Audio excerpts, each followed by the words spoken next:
barnaamijkan baxnaano oo ah kii ugu horreeyay ay ku dhawaaqdo dowlad Soomaaliyeed ayaa waxaa ka faa'iideysan doona 200 oo kun oo qoys kuwaasi oo ah dadka danyarka kuna nool 21 degmo oo ku yaala dalka oo dhan. Hooyooyinka haysta carruurta ka yar 5 sano ayaa si gaar ah uga faa'iideysan doona barnaamijkan, waxaana dowladdu ay bil walba u qoondeysay lacag dhan $4 milyan oo dollar. Wasiirka Shaqada iyo Arrimaha Bulshada ee Xukuumadda Soomaaliya Sidiiq Warfaa ayaa warbaahinta u sheegay in dad gaaraya 1 milyan iyo 300 oo kun oo qof uu gaari doono barnaamijkan. runtii waxaa maanta sharaf noo leh dowladda federaalka Soomaaliyeed aan rabaa inaan u mahadceliyo madaxweynaha Jamhuuriyadda Soomaaliyeed oo maanta noo daahfuray barnaamijka maanta halkaan u joogno oo ah daahfurka barnaamijka baxnaano. haddii aan wax yar ka taabto baxnaano waa erey Soomaaliya waa ujeedka baxnaano waxa weeye dadka saboolka ah oo nugul oo caruurta maamooyinka caruurta 5 sano ka yar leh oo dadka saboolka ah in ay dowladdu gaarto. waa markii ugu horeysay nidaamkan uu soo maro nidaamka dowladdeena soo maro oo dowladdu dadkii ay iyada gacanteeda gaarayso. waxaa la rajayn doonaa in 200 oo kun oo guri oo Soomaaliya 21 district ah degmo ay ka faa'iideysan doonto oo wadanka corner to corner ilaa dad lagu qiyaasayo 1.3 milyan oo qof inay ka faa'iideysan doonto.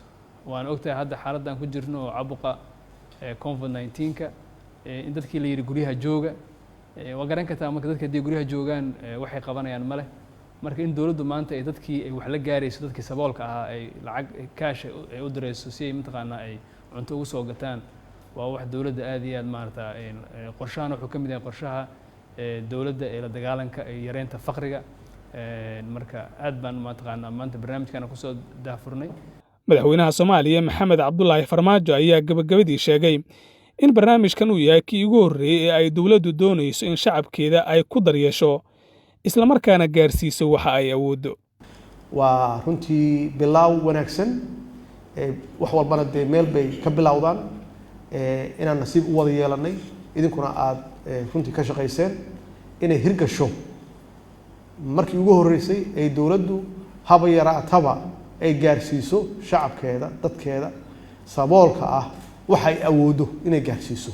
bil Ramadaan ay hadda ay bilaabanayso mar dhow iyo xaaladdan COVID-19 ay keentay oo dad badan laga yaabo quutulyoonkoodii iyo noloshoodii inay dhintay in dowladdu ay u gargaarto ay kaalmo gaarsiiso.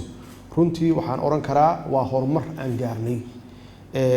waxaan aaminsanahay marka haddii intaas aan ku sii darno waxaa laga yaabaa ama intaas aan ugu sii dhowaano waxaa laga yaabaa intaas iyo in ka badan awoodeen inay tahay aan gaari karno.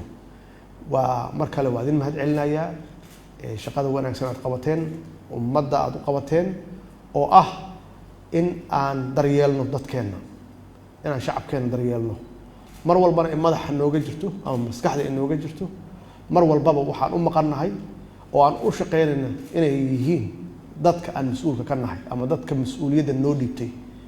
ku dhawaaqidda barnaamijkan ayaa ku soo beegmaya xilli saamaynta cudurka coronavirus ay gaartay qoysaska danyarta isla markaana ay nagu soo fool leedahay bisha barakeysan ee Ramadaan.